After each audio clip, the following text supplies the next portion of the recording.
Assalamualaikum anak-anak semua. Pada hari ini kita akan mempelajari satu topik yang penting. Dan apakah topik tersebut? Jom kita lihat slide. Okey, hai semua. Hari ini kita akan mempelajari salah satu topik ataupun unit di dalam tema bumi dan sains angkasa, iaitu Buruj. Okey, sebab sebelum ini pengajaran dan pembelajaran sebelum ini kita sudah belajar berkenaan dengan gerhana. Okey, di mana kita ada gerhana matahari dan juga gerhana bulan. Dan hari ini dalam video ini kita akan mempelajari berkenaan dengan buruj. Okey, jadi sebelum kita ingin mempelajari apa itu buruj, kita kena kenal, kita kena tahu apa yang dikatakan dengan buruj. Okey, ini adalah bentuk ataupun corak buruj yang kita selalu nampak lah. Okey, dia ada pelbagai bentuk. Dan persoalan dekat sini, apa itu buruj? Okey, buruj ialah gugusan bintang yang kelihatan membentuk corak tertentu di langit pada waktu malam. Okey, dia adalah satu gugusan bintang. Okey, buruj ni adalah satu gugusan bintang yang kelihatan membentuk corak tertentu di langit pada waktu malam. Jadi kita pada waktu malam, pada malam yang cerah, mana kita nampak banyak bintang berkelipan di langit. Jadi kita boleh nampak, okey, corak-corak yang membentuk. Okey. Dan kalau anak-anak semua nak tahu ada berapa banyak buruj yang telah ditetapkan, okey, terdapat banyak buruj di langit, tetapi Kesatuan Astronomi Antarabangsa ataupun IAU secara rasmi telah menetapkan terdapat 88 buruj di langit pada waktu malam. Okey, ada banyak bintang, ada banyak corak, ada banyak buruj yang ada di langit, tetapi Kesatuan Astronomi Antarabangsa iaitu IAU telah menetapkan bahawa ada 88 buruj di langit pada waktu malam. Okey, seterusnya terdapat satu persoalan berkenaan dengan buruj. Jom kita lihat. Soalannya, mengapakah bintang-bintang sentiasa berubah kedudukannya seperti matahari dan bulan? Okey, kenapa ya? Nak tahu tak jawapannya? Okey, jawapannya adalah ini adalah kerana kedudukan buruj-buruj ini sentiasa berubah mengikut putaran bumi yang berputar pada paksinya dan mengikuti peredaran bumi yang beredar mengelilingi orbitnya. Okey, jadi bintang pun akan berubah disebabkan peredaran bumi yang berubah, yang beredar mengelilingi orbitnya. Okey. Seterusnya, jadi terdapat banyak buruj di langit. Jadi di sini saya ingin memberi beberapa contoh buruj yang ada. Okey, jom kita lihat. Okey, kenali buruj. Okey, ada 4 buruj yang perlu kamu ambil tahu, iaitu buruj belantik, buruj pari, buruj Scorpio dan buruj bidok. Alright, kita lihat satu persatu. Buruj belantik. Buruj belantik ialah salah satu buruj yang paling menonjol di langit pada waktu malam. Belantik membentuk corak seperti seorang pemburu yang memakai tali pinggang dan tergantung sebilah pedang.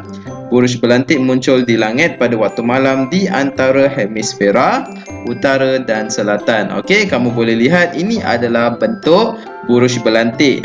Dia mempunyai corak seperti pemburu yang memakai tali pinggang dan tergantung sebilah pedang. Okey, dan ianya muncul pada waktu malam di antara hemisfera utara dan selatan. Seterusnya kita lihat buruj yang kedua, iaitu buruj pari. Buruj pari ialah buruj yang paling kecil dan senang dikenal pasti di langit pada waktu malam di sebelah hemisfera selatan. Ia terdiri daripada gugusan 4 bintang yang tersusun berbentuk corak seperti layang-layang. Okey, kamu boleh lihat di sini. Ini adalah buruj pari. Okey, dia adalah gugusan bintang yang membentuk corak seperti layang-layang. Okey, kalau kita boleh sambungkan, dia sama macam layang-layang. Okey, dan buruj pari ini juga senang kita kenal pasti pada waktu malam lah. Ianya adalah gugusan 4 bintang yang tersusun. Sebab itu kita mudah kenal pasti buruj pari. Okey, seterusnya buruj yang seterusnya ialah buruj Scorpio. Buruj Scorpio ialah gugusan bintang yang membentuk corak seperti seekor kalajengking.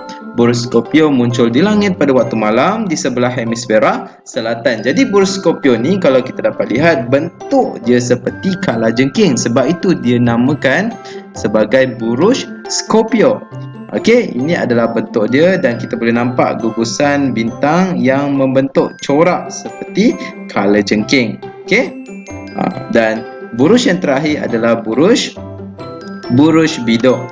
Buruj bidok ialah gugusan bintang. Buruj ini membentuk corak seperti gayung atau senduk dengan tangkainya. Bidok muncul di langit pada waktu malam di sebelah hemisfera utara. Buruj bidok sebenarnya merupakan sebahagian daripada buruj yang lebih besar, iaitu Ursa Major yang bercorak seperti seekor beruang besar. Okey, dan kita pun senang juga nampak buruj bidok ni kerana dia mempunyai gugusan 7 bintang. Okey, dan dia membentuk corak seperti gayung atau senduk, macam gayung atau senduk dengan tangkainya. Okey, so ini adalah buruj-buruj yang perlu kita tahu. Okey, jadi kita telah mengenali apa itu buruj dan kita kena tahu kegunaan buruj. Okey, kalau anak-anak semua nak tahu, buruj ni juga ada kegunaannya tersendiri yang kita perlu tahu dan kita perlu kenal. Kenapa orang mencipta atau corak-corak itu yang menggambarkan buruj. Okey, dan kegunaan buruj adalah untuk petunjuk arah dan petunjuk musim. Pada zaman dahulu, mereka tiada GPS, mereka tiada aplikasi yang canggih, mereka tiada telefon yang canggih. Okey, jadi mereka menggunakan buruj sebagai petunjuk arah dan juga mereka menggunakan buruj untuk sebagai petunjuk musim. Jadi mereka gunakan keadaan persekitaran inilah yang dapat meningkatkan ekonomi mereka, memudahkan perjalanan mereka. Okey, jadi kita lihat bagaimana mereka menggunakannya. Okey, di sini kita boleh nampak ada 4 buruj, iaitu buruj bidok, belantik, buruj pari dan juga buruj Scorpio. Kita lihat dulu buruj bidok. Buruj bidok kita boleh tengok dekat sini. Okey, jadi kalau pelayar-pelayar yang menaiki kapal ataupun yang mengembara di kawasan gurun, di kawasan tanah yang padang pasir yang luas tu, okey, ataupun di kawasan hutan, mereka akan melihat langit untuk mencari arah. Okey, kalau pada waktu malam mereka akan melihat langit untuk mencari arah. Jadi bila mereka ingin mencari arah ke utara, mereka akan cari pada buruj bidok, sebab buruj bidok akan menunjukkan ke arah utara. Dan untuk petani pula, buruj bidok ini sebagai petunjuk musim bagi menanam di hemisfera utara. Okey, so ini adalah belantik. Okey, ini adalah belantik. Okey, dan ini adalah Scorpio. Kalau kita boleh lihat di sini, Scorpio digunakan sebagai petunjuk musim menuai di hemisfera utara. Tadi bidok sebagai petunjuk musim menanam dan Scorpio pula sebagai petunjuk musim menuai di hemisfera utara. Dan seterusnya adalah buruj pari. Okey, kalau pelayar ataupun pengembara yang ingin ke arah selatan, mereka akan mencari buruj pari kerana buruj pari menunjukkan arah ke selatan. Okey, jadi ini adalah berkenaan dengan buruj. Kita sudah tahu apa itu buruj, kita sudah menjawab persoalan yang ditanyakan berkenaan dengan kedudukan bintang ataupun buruj, dan juga kita sudah kenal buruj itu apa dan kita sudah tahu kegunaan buruj itu. Dan untuk makluman anak-anak semua, okey, kita sebenarnya bila kita berada di bumi, kita melihat langit dan kita boleh nampak corak buruj tersebut. Tetapi apabila kita berada di ruang angkasa seperti angkasawan yang berada di di ISS sana, International Space Station, mereka tidak nampak corak buruj ini. Okey, tetapi kita yang berada di bumi ini, kita yang berada di permukaan bumi ini, kita yang hanya boleh melihat bagaimana corak buruj tersebut.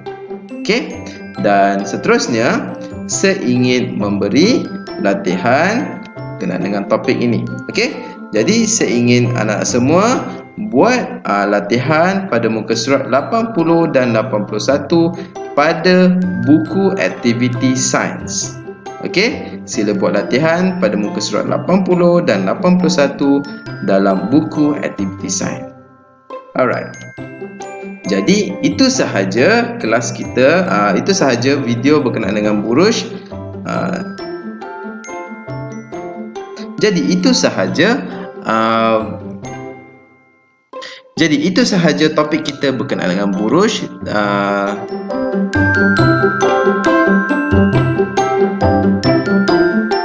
Okey, itu sahaja berkenaan dengan topik iaitu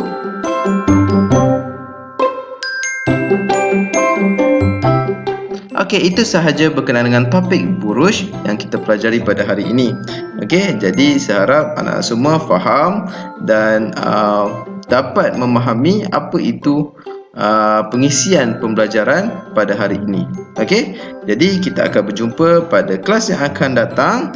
Assalamualaikum warahmatullahi taala wabarakatuh. Bye bye.